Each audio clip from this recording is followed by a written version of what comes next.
अभी तो फेंका था इसे। कौन है यहाँ? दम है तो सामने आ।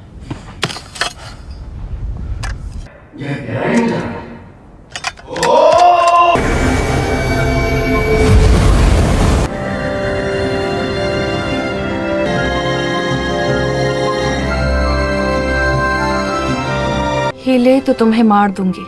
तुम्हारे बाल। कौन हो तुम? पीछा क्यों कर रहे थे?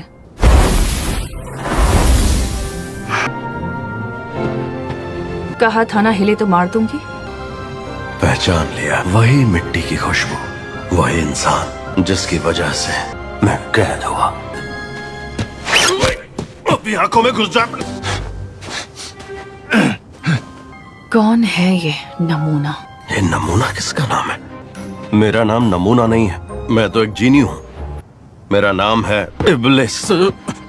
मैं बिना धुएं की आग से बना हूँ। चिराग इतनी जोर से क्यों हिलाया? गरीब लड़की रुकने के लिए बोला, रुकने का नाम ही नहीं लेती। मैं सचमुच का जीनी हूँ जो चिराग में रहता है।